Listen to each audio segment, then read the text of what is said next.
তো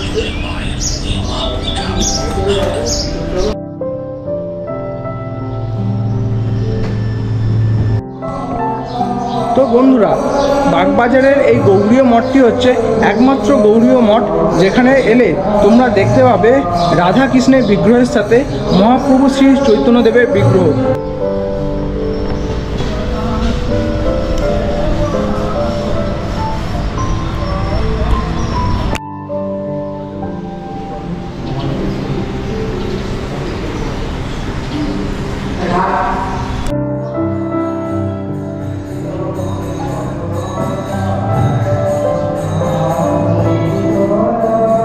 যে এই মঠটা এতটা শান্ত, এতটা মনোরম পরিবেশ এবং পরিষ্কার পরিচ্ছন্ন যে তোমরা এলে এক দর্শনে কিন্তু এটা তোমাদের ভীষণ ভালো লাগবে। ঠিক আছে, এই জায়গায় একবার নয় বারবার আসতে ইচ্ছা করবে। এবং এখানে আমি যখন শ্রী চৈতন্য মহাপ্রভু এবং রাধাকৃষ্ণকে দর্শন করলাম না, মনে একটা আলাদাই শান্তি আমি অনুভব করলাম। তো ভীষণ ভালো লাগলো।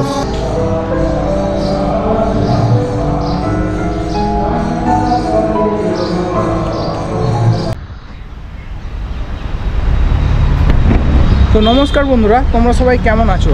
আশা করি তোমরা সবাই ভালো আছো, সুস্থ আছো। আমার ইউটিউব চ্যানেলে কলকাতার বিভিন্ন জায়গায় পুরানো মন্দির, নতুন মন্দিরের খোঁজ দিয়েছি এবং অনেক ভিডিও তোমরা দেখতে পাবে।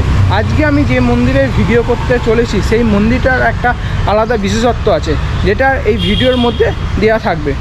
তো বন্ধুরা, আমি এখন বর্তমানে আছি উত্তর কলকাতায়। আর এই উত্তর কলকাতার প্রাণকেন্দ্র গঙ্গা নদীর তীরে অবস্থিত বাগবাজারে রয়েছে বাগবাজারের গৌড়ীয় মঠ। আর এই বাগবাজারের গৌড়ীয় মঠটি হলো আমাদের বৈষ্ণব ধর্মের এক অন্যতম ধর্মকেন্দ্র। আর আজকে আমি সেই গৌড়ীয় মঠের ভিডিওই করতে চলেছি আর তোমাদেরকে দেখাবো যে ভেতরে কি আছে। আর হ্যাঁ, তোমরা এই বাগবাজারের গৌড়ীয় মঠ কিভাবে আসবে, কখন খোলা থাকে, খাবারের প্রসাদের কি ব্যবস্থা আছে, আর যারা বহু দূর থেকে আসছো থাকার ব্যবস্থা আছে কি নেই, সব কিছু তথ্য দেওয়া থাকবে আমার এই ভিডিওর মধ্যে। তো ভিডিওটা পুরোপুরি দেখার অনুরোধ রইল। আর হ্যাঁ, যারা নিউ ভিউয়ার্স আছো চ্যানেলটাকে অবশ্যই সাবস্ক্রাইব করে দিও। ভিডিওটি ভালো লাগলে লাইক করে দিও, কমেন্ট করে দিও, বন্ধুদের মধ্যে শেয়ার করে দিও। চলো শুরু করছি আজকের ভিডিও। তো সবথেকে সুবিধা হচ্ছে মেট্রোয় করে আসা। তোমরা মেট্রোয় করে চলে আসবে শ্যামবাজার মেট্রো স্টেশন। সেই শ্যামবাজার মেট্রো স্টেশনে এসে 3 নম্বর গেট দিয়ে বেরোবে। এই যে তোমাদেরকে দেখাই, এটা হচ্ছে 3 নম্বর গেট। গেটে দিয়ে বেরিয়ে সামনে থেকে একটা রোড পাবে, রাস্তা পাবে। এই রাস্তার ঠিক অপোজিটই আছে মহারাজা শ্রীচন্দ্র কলেজ। ঠিক আছে, আর এই যে রোডটা চলে যাচ্ছে এটা হচ্ছে রামকান্ত বোস স্ট্রিট। তো এই রাস্তা ধরে সোজা চলে যাবে। আর আমি তোমাদেরকে দেখাবো রাস্তাটা। তো বন্ধুরা, আমরা এলাম এই রাস্তাটা দিয়ে, মানে শ্যামবাজার মেট্রো স্টেশনে নেমে এই রাস্তাটা ধরে সোজা চলে এলাম। এইদিকে চলে যাচ্ছে সেন্ট্রাল অ্যাভিনিউ। ঠিক আছে, তোমরা এই রাস্তাটা ধরে এসে এই রাস্তায় পড়বে। আর আমরা এই রাস্তাটা পেরিয়ে ঠিক ডান দিকে চলে যাব। সামনে যে গিরিশ ভবন আছে, ওই গিরিশ ভবন, ওইখানে গিয়ে আমি তোমাদেরকে দেখাচ্ছি তারপরে রাস্তাটা। তো বন্ধুরা দেখাই তোমাদেরকে, এটা হচ্ছে গিরিশ ভবন। ঠিক আছে, এই যে রাস্তাটা আছে, ঠিক রাস্তাটার মাঝখানে আছে গিরিশ ভবন। এই গিরিশ ভবন কিন্তু কলকাতা হেরিটেজের একটা সাইট। ঠিক আছে, আর রাস্তাটা ধরে আমি আরেকটু এগিয়ে যাব।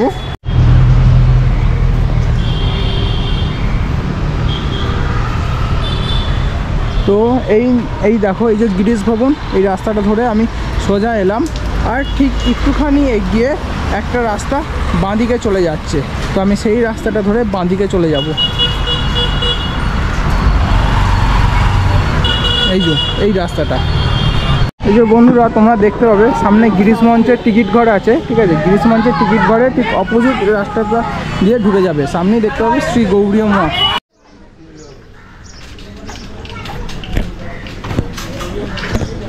এই যে শ্রী গৌড়ীয় মঠ কথাটা লেখা আছে এইখানে। তো এই গৌড়ীয় মঠের সামনে একটা বড় গেট দেখতে পাবে তোমরা। ঠিক আছে, এই গেটটা নয়, পাশে একটা ছোট গেট আছে, সেই গেটটা দিয়ে আমরা প্রবেশ করব।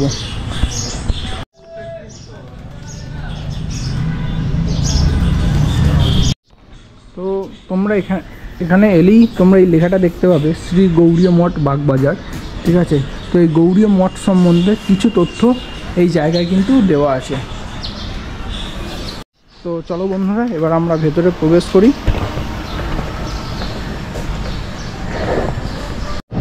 তো বন্ধুরা, আমরা এই গেটের দিয়ে ভেতরে প্রবেশ করলাম, ঠিক আছে। তো ওখানে লেখা আছে শ্রী চৈতন্য মহাপ্রভু মিউজিয়াম। তোমাদেরকে এইটা কোনো একদিন আমি ভিডিও করে দেখাবো, আলাদা ভিডিওতে। এখানে লেখা আছে জুতো স্ট্যান্ড, ঠিক আছে। এই জায়গায় তোমরা জুতো খুলে তারপর ভেতরে প্রবেশ করবে, জুতো পরে কিন্তু ভেতরে প্রবেশ করতে পারবে না। আর তোমাদেরকে দেখাই, এই জায়গায় যে দেওয়ালটা দেখতে পাচ্ছ না, এই দেওয়ালে কিন্তু শ্রী চৈতন্য মহাপ্রভু যে বাণী প্রচার করেছিল তার জীবনের কিছু অংশ চিত্রের মাধ্যমে কিন্তু এই জায়গায় ফুটিয়ে তোলা হয়েছে।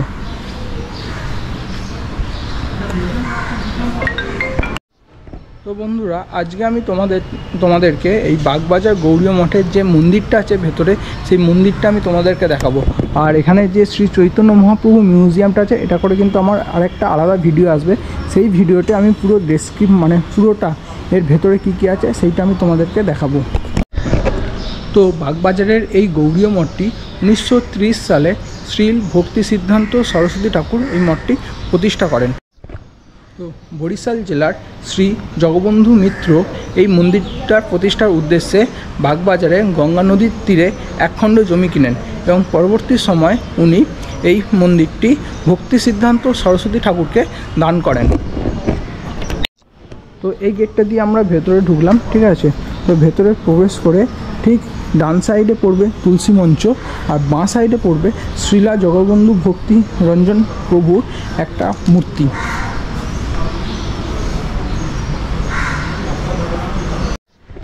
মার্বেল হল দিয়ে সজ্জিত সুন্দর এই মন্দিরটি এমন একটা জায়গায় অবস্থিত যেখানে শ্রী চৈতন্য মহাপ্রভু যখন জগন্নাথ পুরী থেকে বরানগর ভ্রমণ করেন তখন এই জায়গায় কিছুটা সময় বিশ্রাম নিয়েছিলেন, ঠিক আছে। এই যে তোমরা এই মূর্তিটা দেখতে পাবে, তারপরই আছে মন্দিরের গেট, ঠিক আছে। তারপরই আছে রিসেপশান, ওখানে লেখা আছে মিউজিয়াম দর্শনের সময় মঙ্গলবার থেকে রবিবার পর্যন্ত সকাল 10টা থেকে দুপুর 12টা এবং বিকেল 3টে থেকে সন্ধ্যা 7টা পর্যন্ত। সোমবার কিন্তু বন্ধ থাকে, ঠিক আছে।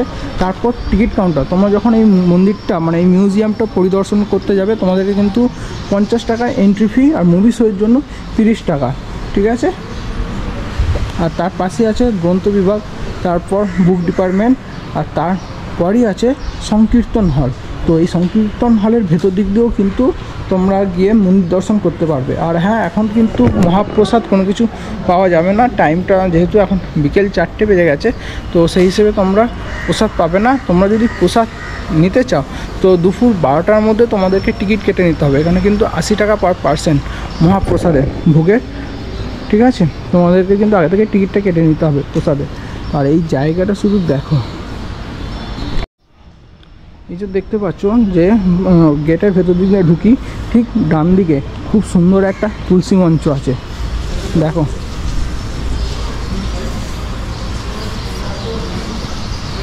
এইখানে আছে তুলসী মঞ্চ, আর ঠিক তুলসী মঞ্চ পাশেই অবস্থান করছে মহাদেব। আর তুলসী মঞ্চটা জাস্ট অসাধারণ। উপরে শ্রী চৈতন্য মহাপ্রভুর একটা পাথরে খোদাই করে একটা মূর্তি খোদাই করে করা আছে, ঠিক আছে। তো এই শ্রী চৈতন্য মহাপ্রভুর যে মূর্তিটা, এটা কিন্তু এই তুলসী মঞ্চর চারদিকে আছে, চারদিকে 4টে খোদাই করা আছে। তুলসী মঞ্চটা আমার কিন্তু জাস্ট দারুণ লাগছে। আর এই হচ্ছে মন্দির।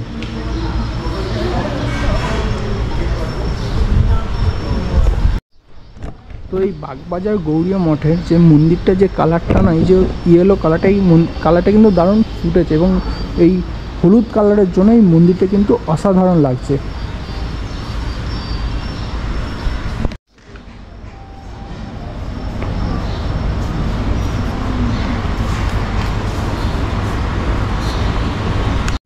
তো এই যে সংকীর্তন হলটা আছে, ঠিক আছে, আমরা এর ভেতর দিক দিয়ে আমরা প্রবেশ করব মন্দিরের ভেতর।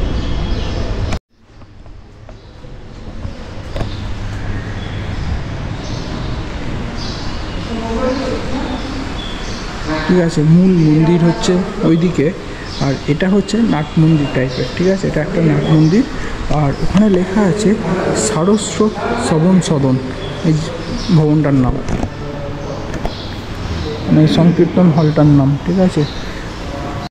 তো বন্ধুরা এটা হচ্ছে সংকীর্তন মঞ্চ, ঠিক আছে।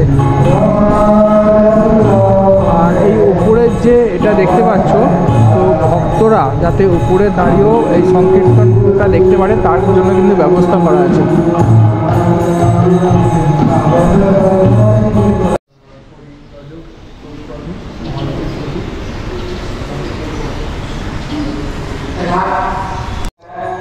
আর এই মন্দিরটা হচ্ছে নবরত্ন বিশিষ্ট মন্দির, যে উপরে মানে দেখলেই বুঝতে পারবে যে 9টি চূড়া আছে, ঠিক আছে।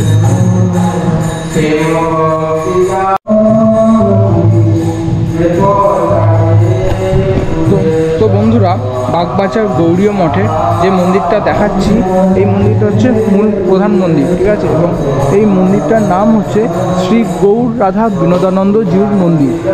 আর বাগবাজার গৌড়ীয় মঠে এই মন্দিরটার প্রধান উদ্দেশ্য বলতে একটা যে বিশেষত্ব আছে, সেই বিশেষত্বটা হচ্ছে শ্রী রাধা কৃষ্ণ এবং তার সাথে মহাপ্রভুর মূর্তি, এই 3টে মূর্তি একসাথে আছে, যা আমাদের পশ্চিমবঙ্গে, কলকাতা তথা ভারতবর্ষের কোনো গৌড়ীয় মঠে বা ইস্কন মন্দির বলো আপনারা কোথাও দেখতে পাবেন না। তো এই গৌড়ীয় মঠের এটাই হচ্ছে এক প্রধান বিশেষত্ব। তো বন্ধুরা, মূল মন্দিরের পাশে কিন্তু এরকম পরিক্রমা করার জায়গা আছে, ভক্তরা যাতে পরিক্রমণ করতে পারে তার জন্য কিন্তু অনেকটা প্লেস আছে, তোমরা দেখতে পাচ্ছ। আর এই দেখো উপরে লেখা আছে শ্রী গৌড়ীয় মঠ রিসার্চ অ্যান্ড লাইব্রেরি রুম। আর এইটা হচ্ছে মন্দিরের পেছন দিক। আর এটা যে মূল বড় গেটটা ছিল, বড় গেটটা কিন্তু বন্ধই থাকে, ঠিক আছে। ওইদিকে মিউজিয়াম হওয়ার পর থাকে এই বড় গেটটা বন্ধ থাকে। আর এটা মন্দিরের পেছনের দিক।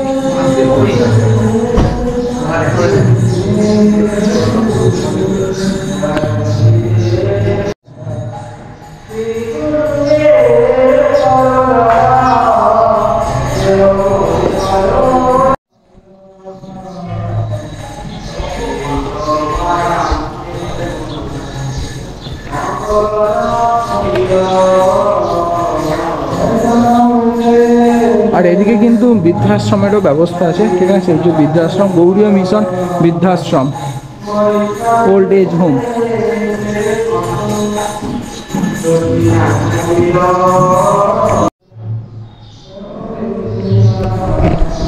তো এই মন্দির স্থাপত্যে মোট 9টি গম্বুজ রয়েছে, যা ভক্তির 9টি অঙ্গের প্রতীক।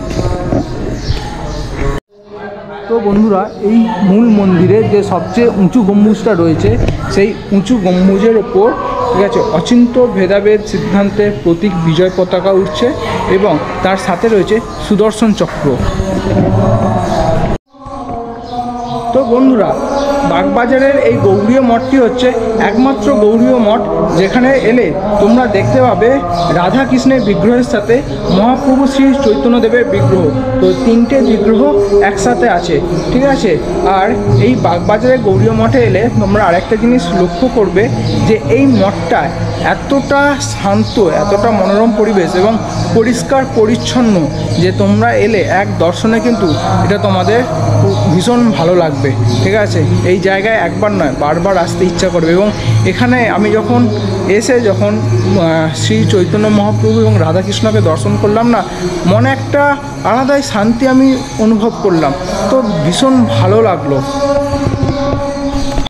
তো বন্ধুরা, কলকাতার কাছাকাছি তোমরা যদি কোথাও ঘুরতে যাওয়ার জন্য জায়গা চয়েস করো, তো আমি তোমাদেরকে বলবো অন্তত তোমাদের ঘোরার তালিকায় একদিনের জন্য অন্তত বাগবাজারের এই গৌড়ীয় মঠটি রাখো। তোমাদের ভীষণ ভীষণ ভালো লাগবে, খুবই ভালো লাগবে। আর এই ভেতরে নাম সংকীর্তন হচ্ছে এবং তোমরা যখন এই মন্দিরের ভেতর প্রবেশ করবে, মন্দিরের যে মনোরম পরিবেশ এবং যে পরিষ্কার পরিচ্ছন্নতা আছে মন্দিরের মধ্যে, তো ভীষণ ভালো লাগবে তোমাদের। তো বন্ধুরা, বাগবাজারের এই গৌড়ীয় মঠের ভিডিও তোমাদের কেমন লাগলো আমাকে অবশ্যই কিন্তু কমেন্ট সেকশানে কমেন্ট করে জানিও। কোনো কিছু জানার থাকলে, আরও কোনো কিছু জানতে হলে অবশ্যই আমাকে কিন্তু কমেন্ট করো। আর ভিডিওটা ভালো লাগলে অবশ্যই লাইক, কমেন্ট এবং বন্ধুদের মধ্যে শেয়ার করে দিও। চলো, দেখা হচ্ছে পরবর্তী ভিডিওতে। ভালো থেকো, সুস্থ থেকো, বাই বাই।